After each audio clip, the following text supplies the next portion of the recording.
विनंती करतो की त्यांनी या बाबतीत दोन शब्द बोला. ऑटो रिक्षा टॅक्सी चालक मालक महासंघाच्या वतीने मागील 1 वर्षापासून आम्ही प्रशासनाकडे सातत्याने पाठपुरावा करत होतो. पाठपुरावा आम्हाला कर्जमाफी द्या, अनुदान द्या यासाठी नव्हता, तर आम्ही आमच्या हक्काच्या ज्या मागण्या होत्या त्या मागत होतो. रिक्षावाला जगला पाहिजे तरच प्रवासी त्यातून वाहतूक करणार, प्रवाशांना वाहतूक करण्याला मोका होता. परंतु अत्यंत आर्थिक दृष्ट्या जर पाहिलं तर या प्रशासनाने आम्हाला कोणत्याही प्रकारचं जे सहकार्य करायला पाहिजे होतं ते केलेलं नाही आहे. आम्ही पहिली जी मागणी होती आमची ती गुजरात सीएनजी गॅस जो या पालघर जिल्ह्यामध्ये त्याला जे शासनाने त्याला मंजुरी दिलेली आहे पुरवठा करण्यासाठी, गुजरात सीएनजी गॅस जो पुरवठा करतोय तो पुरवठा अत्यंत अल्प स्वरूपात आहे. ज्या ठिकाणी सीएनजी मुबलक प्रमाणात मिळायला पाहिजे होता तो मिळत नाही आहे. त्या प्रत्येक पंपावरती जवळजवळ 6 ते 5 तास आम्हाला सीएनजी साठी उभं राहावं लागतं. आणि अशातून जर आपण 2 शिफ्टमध्ये रिक्षा व्यवसाय करायचं म्हटलं तर 12 आणि 12 24 तास निघून जातात. त्यामध्ये फक्त जर एका शिफ्टमध्ये 12 पैकी 6 तास निघून गेले तर उरलेल्या 12 तासामध्ये रिक्षा चालक व्यवसाय काय करणार. आमचा हाच प्रश्न होता की त्यासाठी आम्हाला काहीतरी जे मुबलक प्रमाणात ज्या गोष्टी सीएनजी पाहिजे तो उपलब्ध करून द्या म्हणून मागील 24 जानेवारी 2023 रोजी कलेक्टर साहेबांकडे बैठक झाली. पुरवठा अधिकाऱ्यांच्या संदर्भात सीएनजी पंपाला काय निर्देश दिले होते, परंतु त्यामध्ये Gujarat CNG gas pump, Gujarat CNG gas जी कंपनी आहे ती पुरवठा करण्यास सक्षम नसले कारणास्तव अत्यंत रिक्षा चालक हा एकदम म्हणजे बिकट त्याची आर्थिक परिस्थिती झालेली आहे. आणि ती परिस्थिती कुठेतरी सुधारावी किंवा रिक्षा चालकांना जगावं. कारण आज जर गाड्यांच्या स्पेअर पार्टची किमती बघितल्या, गाड्यांच्या किमती पाहिल्या तर वाढीव किमती आहे. नवीन एखादी रिक्षा घेते तिला 1,500चा प्रति महिना हप्ता जर भरत असेल तो अशा वेळी त्या रिक्षा चालकांना व्यवसाय काय करायचा, स्वतःच्या कुटुंबाचा उदरनिर्वाह काय करायचा आणि रिक्षाचे हप्ते काय भरायचे, हा मोठा प्रश्न त्यासमोर निर्माण झाला होता. त्यानंतर दुसरा जो मुद्दा होता की नवीन रिक्षा किरायापत्र जे आहेत ते परिवहन विभागाने थांबवावे म्हणून. कारण इथली भौगोलिक परिस्थिती, इथले रस्ते किंवा इथल्या वाहतुकीची समस्या ह्या पाहिल्यानंतर आपल्याला लक्षात येतं की या ठिकाणी असणारी जी काही वाहतूक कोंडी होते त्यासाठी प्रत्येक स्टेशनलगत ज्या ठिकाणी रिक्षा असतात त्यामुळे बऱ्याच लोकांचं असं म्हणणं होतं की रिक्षामुळे वगैरे वाहतूक होते. मुळात ठीक आहे त्याने होते, कारण त्यासाठी जो आमचा परवाना जो आहे तो परवाना तात्पुरत्या स्वरूपात परिवहन विभागाने थांबवावा म्हणून आम्ही त्यांना विनंती केली होती. त्या स्वरूपातही परिवहन विभागाने कोणत्याही प्रकारची आम्हाला तसं लिखित कोणत्याही प्रकारचं उत्तर दिलेलं नाही आहे. तिसरा जो मुद्दा होता तो मागील ऑक्टोबर महिन्यामध्ये महाराष्ट्र राज्याचे उद्योगमंत्री माननीय उदयजी सामंत साहेब यांच्या अध्यक्षतेखाली मंत्रालयामध्ये बैठक झाली. त्या बैठकीमध्ये रिक्षा चालकांच्या कल्याणकारी महामंडळ घोषित केलं. आम्ही त्यांना विनंती केली की कल्याणकारी मंडळ कसं असावं, रिक्षा चालकांच्या त्यासाठी जी काही धोरणात्मक बाबी असेल त्या आम्ही त्यांना सूचित केल्या होत्या. अनेक बाबींच्या अनुषंगाने आम्ही त्यांना प्रत्येक महाराष्ट्रातील किंवा मुंबई क्षेत्रातील रिक्षा चालक संघटनेने त्यांना निवेदन दिलं होतं.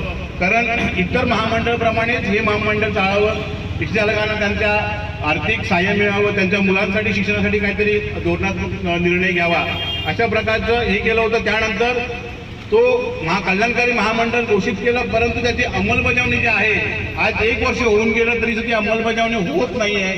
त्यामुळे एवढा विलंब कशासाठी आणि का करतायत त्यासाठी सुद्धा आम्ही प्रश्न विचारला त्यांना, परंतु अजूनही तसं आम्हाला जे त्या गोष्टीचं उत्तर आलेलं नाही.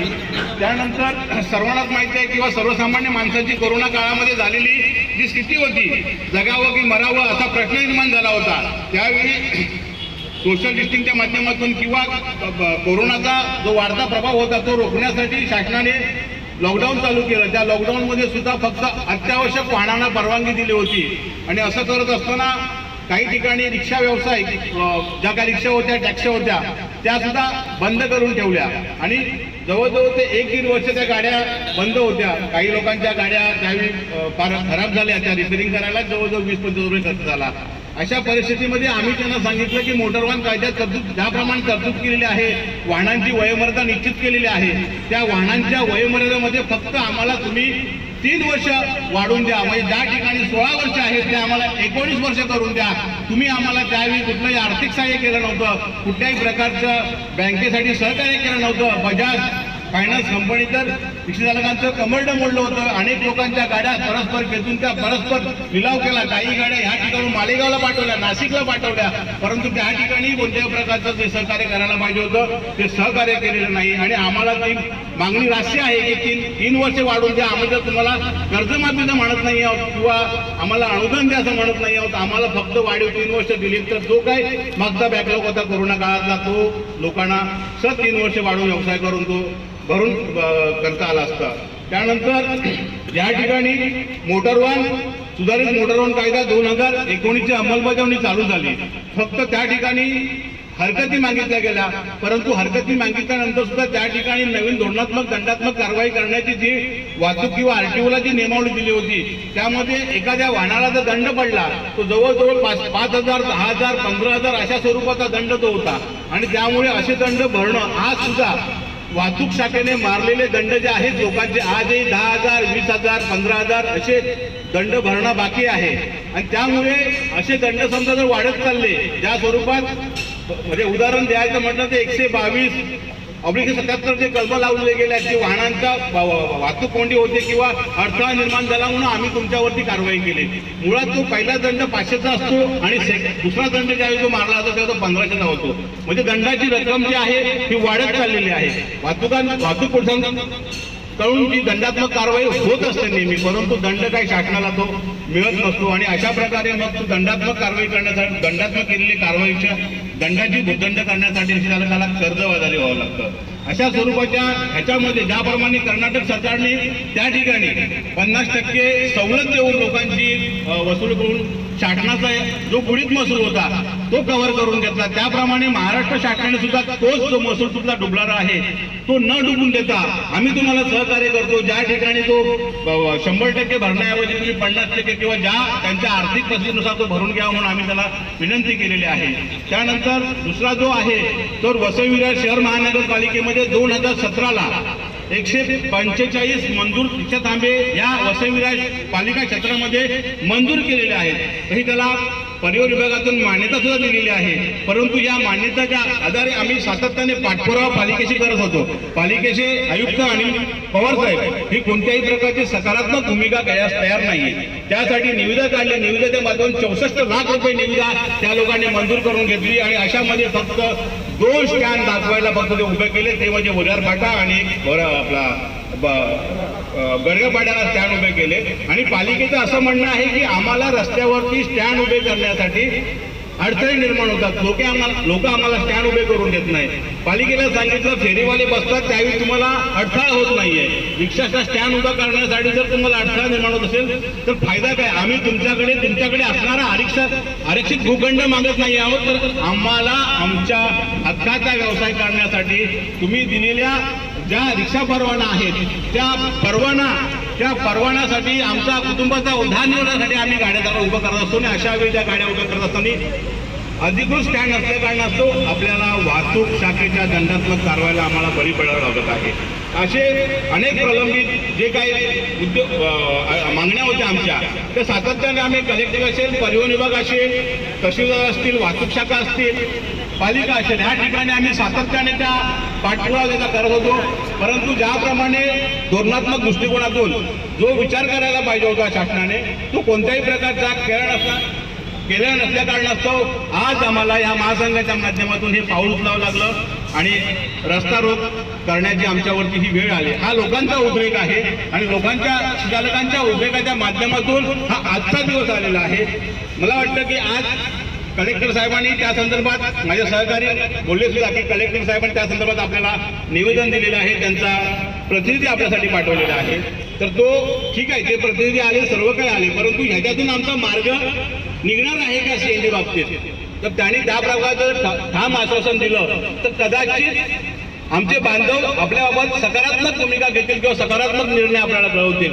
परंतु आपण जर गुजरात सीएनजी गॅससाठी समर्थन करून त्या प्रकारे कुठलाही प्रकारचा चालकांना त्याचा जर मोबाईलचा किंवा फायदा जर मिळत नसेल तर मला वाटतं या शासनाने हा CNG पंप बंद करावा. जो गुजरात CNG पंप जे आहेत ते बंद करावे. नाहीतर मी या आजच्या माध्यमातून मी सांगतो शासनाला सुद्धा किंवा जिल्हाधिकाऱ्यांना सुद्धा ही फक्त मुंबई अहमदाबाद महामार्ग राष्ट्रीय महामार्ग बंद करण्याचा आम्ही आज घोषित केलेला आहे. यापुढे बोईसरचा असणारा गुजरात CNG गॅसचा जो प्लॅन आहे तोही आम्ही बंद करायला मागे पुढे पाहणार नाही. कारण अशा प्रकारे जर या माध्यमातून जर होत असेल तर चुकीचं आहे. आणि जर गुजरात CNG गॅसला या सर्व गोष्टी करण्यात जर सक्षम नसेल तर त्याने आम्हाला आमची शासनाकडे मागणी आणि केलेली सुद्धा आहे की महानगर गॅसचा पुरवठा आम्हाला या ठिकाणी करावा, जेणेकरून मुंबई किंवा मुंबईसारख्या उपनगर शहरामध्ये किंवा इतर लगतच्या ठिकाणी त्यांचा CNGचा पंपचा पुरवठा चालू आहे त्याप्रमाणे करावा. या सर्व जे गोष्टी करण्यास तयार असतील समजा किंवा देत असतील तर ठीक आहे, नाहीतर मग त्या लोकांनी त्यांचा जो काही करार शासनाने झालेला आहे तो रद्द करून आम्ही आमच्या महानगर गॅसच्या मागणीसाठी यापुढे ठामपणे प्रयत्न करणार आहोत आणि उभं राहणार आहोत. आणि महानगर गॅससाठी आम्ही फार प्रयत्न करून त्यामध्ये आम्हाला सफलता सुद्धा प्राप्त होऊ शकते.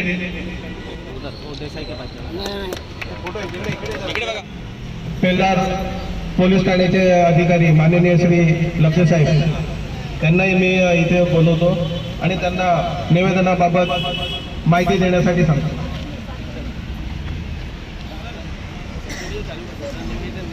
ऑटो रिक्षा टॅक्सी चालक मालक महासंघ यांनी आज जे निवेदन दिलेलं आहे त्या निवेदनाच्या अनुषंगाने माननीय जिल्हा पुरवठा अधिकारी यांनी आज सभा आयोजित केलेली आहे.